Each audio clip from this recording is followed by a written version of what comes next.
Hi, I'm Michael and welcome to my urushi studio. Today I wanted to show you my first urushi pen. Not the first one I did, but the first one I bought. I wanted to have this pen for a long time, very bad, and when I bought it, it was a year and a half ago. It instantly became my favorite pen, my favorite fountain pen, and stayed in my currently inked rotation for most of the time since then. It's Nakaya. I will show it in a minute, but first I will talk a little bit about the pronunciation of word Nakaya.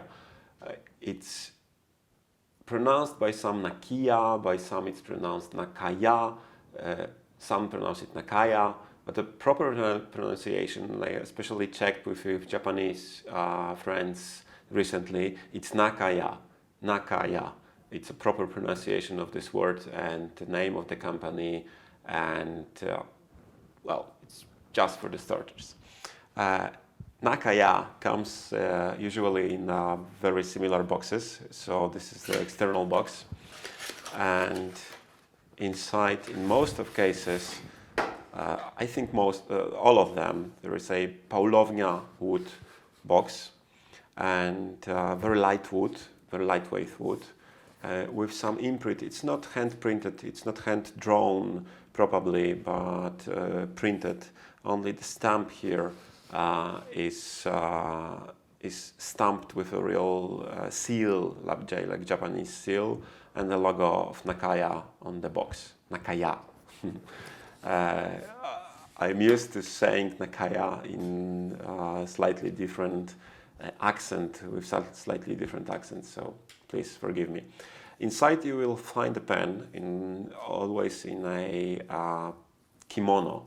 So the pen wrap, which is prepared, which is suited for one pen, and it's very wise to keep the pen inside because urushi is sensitive to UV light, so it's good to protect it from UV light. It also protects it from other things, so like scratches or dropping or anything like that. So it's wise to put it in a sleeve like this or some other protective device. I will show the pen in details in a second, and I prepared several pictures you will see on the screen. But first I will introduce into the idea of the Decapod Twist. So all Nakayas, it's ebonite, maybe not all, but most of them, because there are some wood, there are some metal, but it's quite rare. 90% of Nakayas are ebonite, and they are not lacquered with urushi lacquer. And in this case, it's a technique called kuro-tamenuri. I will not be doing reviews of pens. There are much better reviewers online, so go to Matt or to Figboot or to Stephen Brown channel for proper reviews. I will review urushi. So I will concentrate only on urushi area, of urushi aspect of the pen. I will try to review from time to time pens I have or I can use or I can lend from someone, borrow from someone, and I will concentrate on the urushi aspect of such pen. So I will be not talking too much about nibs, about construction of the pen, mostly about urushi. As usual, most of urushi pens are ebonite. Some of them are brass, some of them are wood, but most of them you will meet will be ebonite. In case of Nakaya, almost all of them which are covered with urushi are ebonite. This one is a cigar, so Nakaya divides its line into two main categories. One is writer, the other one is cigar. Writer has a clip, cigar has no clip. So in very short distinction, if you see a Nakaya with a clip, it's a writer. If you see a Nakaya without a clip, it's a cigar. In this case, it's cigar in a very interesting shape because it's not only faceted, so it has 10 facets like Decapod, so 10 facets, but those facets are also twisted. It's like you would have a faceted pen and then forcefully twisted. Of course, it is not made in this way. It's probably grinded. The facets on the pen are grinded in the ebonite before the urushi is applied in a twisted way. I don't know how I do it. I have never found any movies, any films showing how those twisted facets are made, but it could be probably very interesting. But what is important, that it creates, with 10 facets, it also creates 10 edges. And those edges are extremely important for tamenuri finish, because tamenuri means pool painting. Tame means a pool, pond, lake, and nuri is painting, is a covering, layering something with a paint. So tamenuri means pool painting, and in pool painting, in tamenuri, the most important aspect of tamenuri is a see-through aspect. So the external layer, the finish layer, is always slightly semi-transparent or fully transparent, but as urushi is never clear, and it's only slightly transparent or almost fully transparent, it always creates a depth of color. Depth of this transparency differs with the depth, with the thickness of the layers of urushi applied. In case of facets, in case of places where you have sharp edges, those layers are much thinner, and you can see the underlying layer. Kuro-tamenuri is a technique where the base, maybe not the base, but the medium layer, middle layer, the main color layer is red, so shu, and the overlayer, this final layer applied on the pen, is black. Black, which is a kuro-roiro, so the lacquer which is made from kijiro lacquer, which is transparent. When some compounds of iron are added to this lacquer, it becomes black, but it's still slightly transparent. So when you apply thin layers of black lacquer on a pen, and you apply some of them and grind and polish them during this work, some areas of this lacquer are more transparent and some are less. It's very obvious in kuro-tamenuri because you can see very bright red lines wherever the edge of this decapod design is on the surface of the pen. You can also see in all other places where you have a strong or sharp edge. So near the end of the cup, here near the threads, here at the end of this step, near the nib, at those two small steps at the collar of the nib, and again at the end of the barrel itself.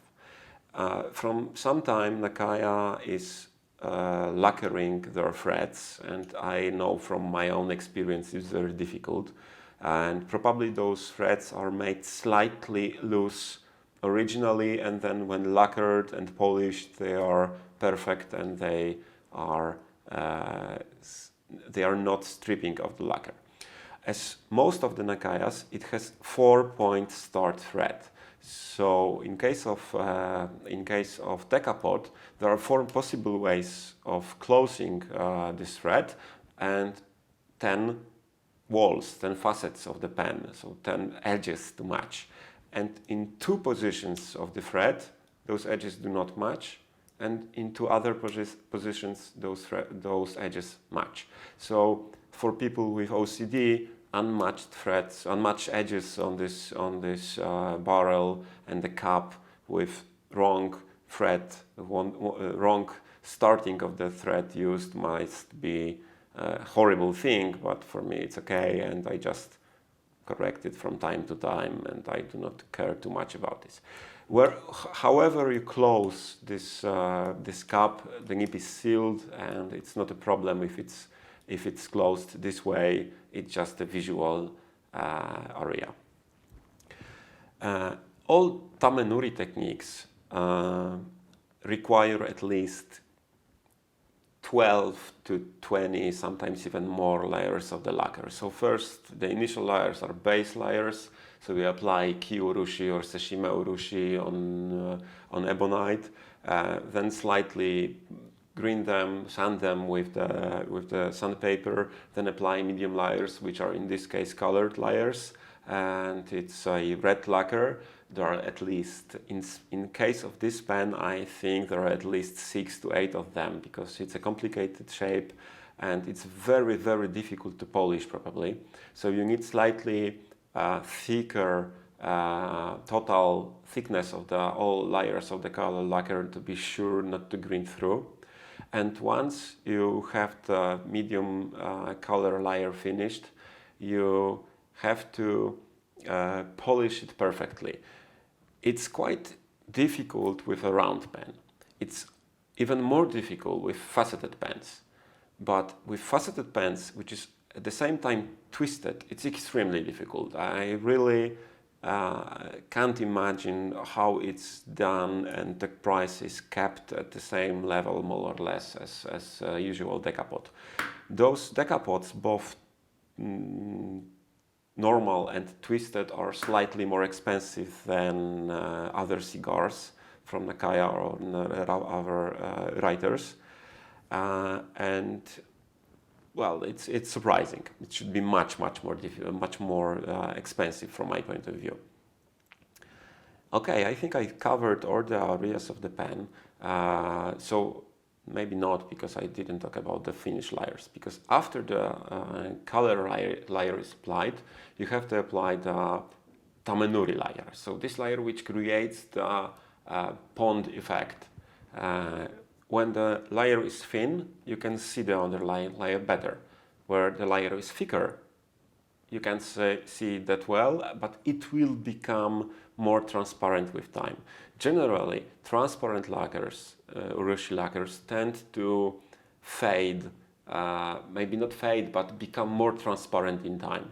So those areas you can see, this pen has a year and a half and it's already changed, but it will still be changing for at least 1 year.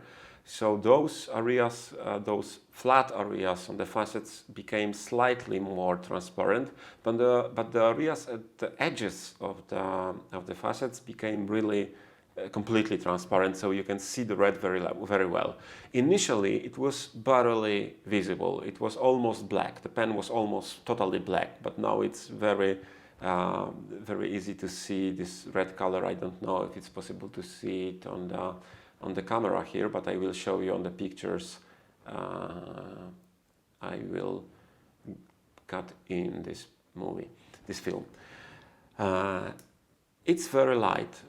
Most of Nakaya pens are very light, and the nibs are from the sister company or mother company, Platinum, and they are fitted and they are grinded by Nakaya specialists. But as I said, I wanted to concentrate on the tamenuri finish or on urushi finish. In some Nakayas you can meet converters which are also painted with urushi lacquer. Usually only the barrel itself it's painted with the urushi lacquer. Some very simple basic maki-e painting like goldfish or momiji leaves or something very classic like this. I think that's all. I will try to show you different pens covered with urushi lacquers, with maki-e designs, both from my collection and borrowed from other collectors or from distributors. And I will try to concentrate and talk about the urushi finish mostly, so please subscribe and like this video if you want to see more. Thank you. Bye.